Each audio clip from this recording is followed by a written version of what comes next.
Bu Santi, ini sebelum kita memulai dialog, mungkin bisa dijelaskan, akhirnya CNBC Indonesia kan datang ke kantor Ibu gitu ya.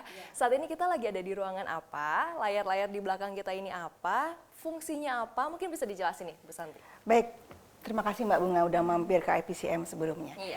Jadi saat ini kita berada di Gedung Pelindo Tower lantai 8 kantor PT Jasa Armada Indonesia Tbk dengan kode emiten IPCM di monitoring room. Jadi tadi kan Mbak Bunga sudah sempat sampaikan, ini ada apa Bu, di belakang ada banyak monitor. Iya, layar. Gitu. Jadi IPCM itu kan adalah sebuah perusahaan yang mengelola wilayah yang tersebar di seluruh Indonesia.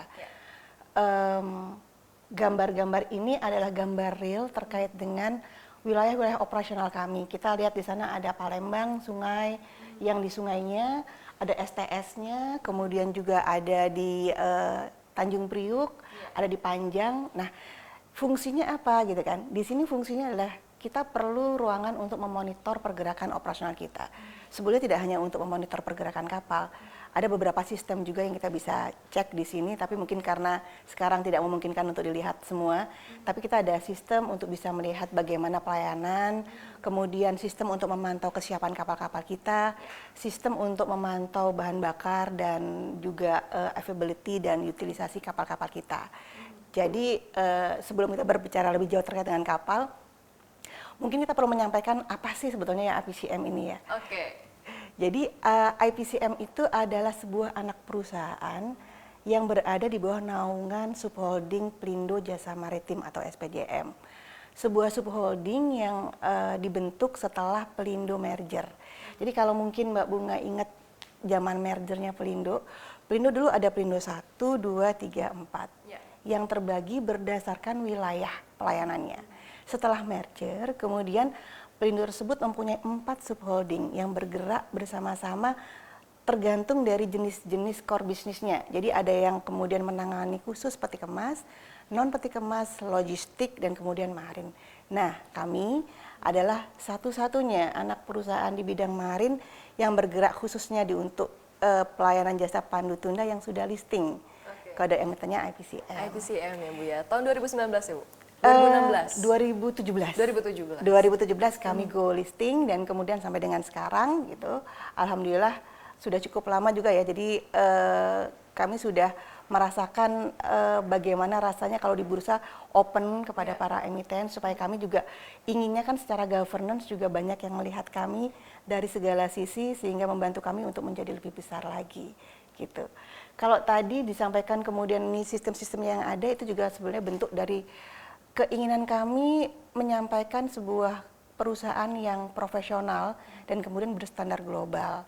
Tentunya dilihat dari digitalisasinya, dan itu tadi yang kami sampaikan. Kami bisa melihat semuanya, bahkan sebetulnya kalau bisa dibuka semuanya di sini nanti ada CCTV yang bisa lihat dalam kapal, kemudian ada yang di wilayah dermaganya, pas lagi bunkering, itu banyak yang bisa kita lihat di sini. Ini kita monitor daily, walaupun di tiap-tiap cabang mereka juga ada ruangan untuk memonitornya secara langsung. Oke, jadi di sini kita bisa lihat dari berbagai pelabuhan yang tersebar di Indonesia ya Bu ya? Betul, jadi kita ada, di wilayahnya ada 24 wilayah yang kita layani operasional. 11 itu adalah milik atau kemudian wilayah pelimpahannya Pelindo, kemudian milik sendiri ada 7, kemudian ada 6 yang joint venture. Nah, ada di sini kan kita bisa lihat ya tersebar. Nah, ini semua bisa kita pantau dari sini gitu. Jadi wilayahnya cukup ini ya, cukup jauh ya, dari Aceh sampai ada Halmahera juga.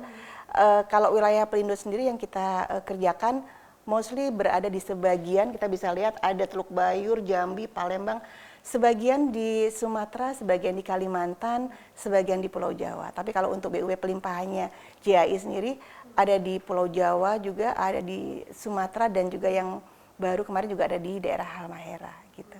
Oke, berarti ini memang daily dilihat ya Bu ya. Jadi kalau memang ada masalah itu bisa langsung diantisipasi begitu Bu? Betul sekali. Biasanya apa nih Bu yang kiranya, loh kok ini ada yang berbeda nih biasanya Bu? Ada cerita menarik nggak?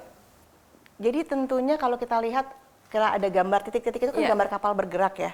Nah, kalau ternyata ada hal-hal yang tidak kita inginkan bersama, dalam plan operasional di jembatan ada masalah, itu bisa terpantau dari sini. Walaupun memang paling cepat langsung dilaksanakan di cabangnya masing-masing, tapi setidaknya kami juga terinfo dan kami bisa pantau secara live dari monitoring room yang kita miliki di sini. Oke, keren ya digitalisasinya begitu ya Bu ya.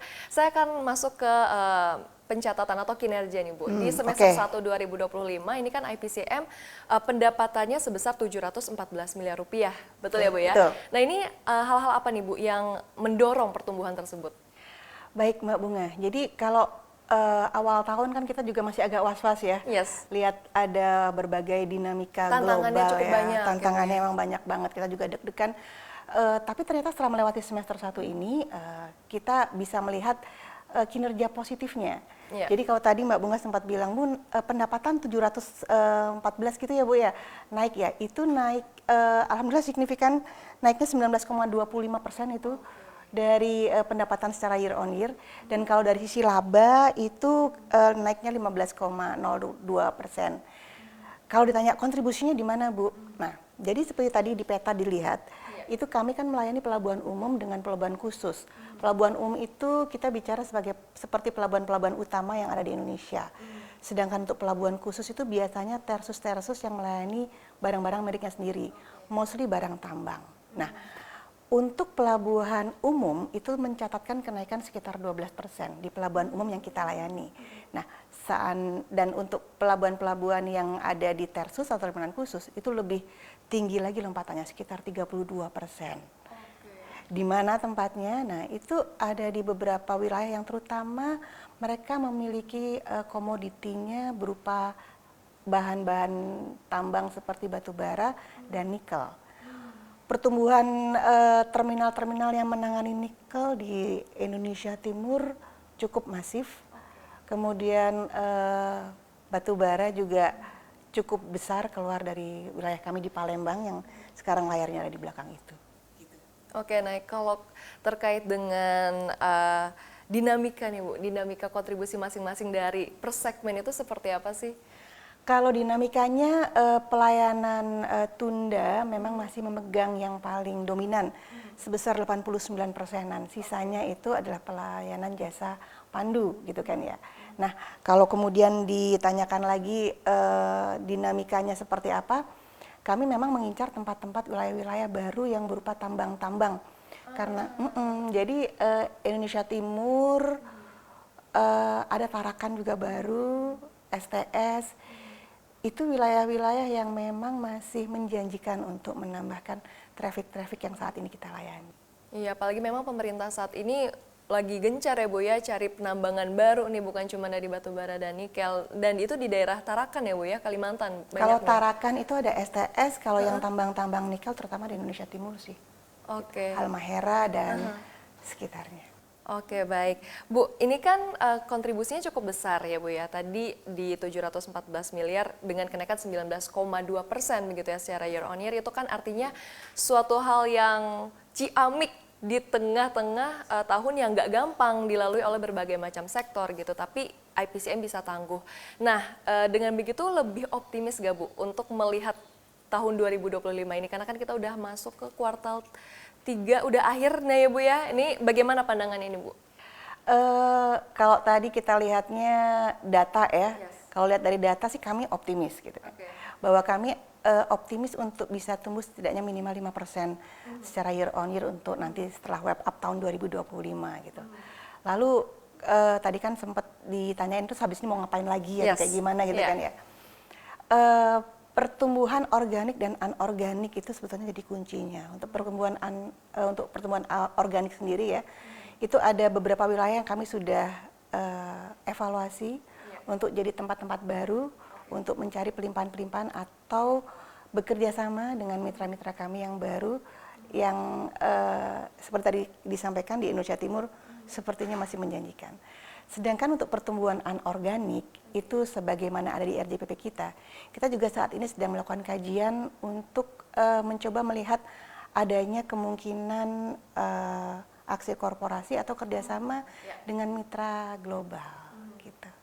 Bisikin dong Bu, kira-kira negara mana? Belum boleh ya? Belum boleh, Asia aja namanya, Asia aja dulu. Oke, Asia ya Bu ya? Asia dulu, iya. Oke, nah Artinya kan ekspansinya akan lebih luas ya Bu ya, itu kan secara geografis. Nah kalau untuk secara segmen ya Bu, kira-kira akan ada penambahan segmen baru atau mungkin peningkatan dari segmen-segmen sebelumnya atau seperti apa?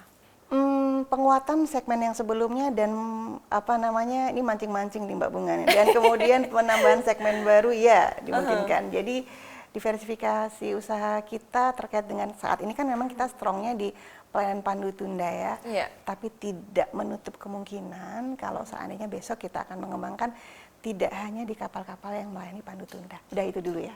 Oke, itu dulu. Nanti lebih lanjutnya kita tunggu, kita pantau ya Oh, Bu ya iya. kinerjanya IPCM. Iya, Baik iya. Bu, nah ini saya akan bergeser ke ESG. Ini kan IPCM sudah melakukan hal-hal yang cukup konkret ya Bu ya, terkait dengan ESG begitu atau keberlanjutan, termasuk dengan pengoperasian kapal pandu dengan panel surya, kemudian lain-lainnya. Nah ini bisa dijelaskan lebih lanjut nggak Bu terkait dengan program keberlanjutan yang nantinya akan diimplementasikan atau mungkin yang sekarang belum kita tahu nih tapi udah terimplementasi gitu Bu? Baik Mbak Bunga, jadi bagian dari komitmen kita kan tentunya harus menjaga bumi ya. Ya.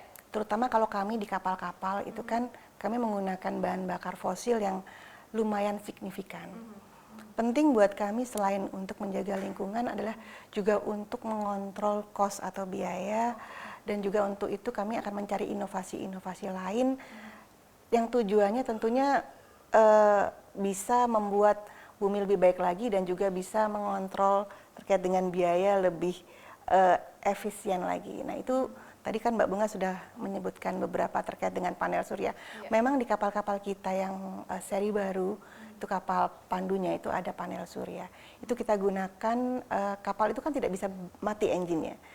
Pada saat tidak melayani pun dia tidak bisa dimatikan engine-nya.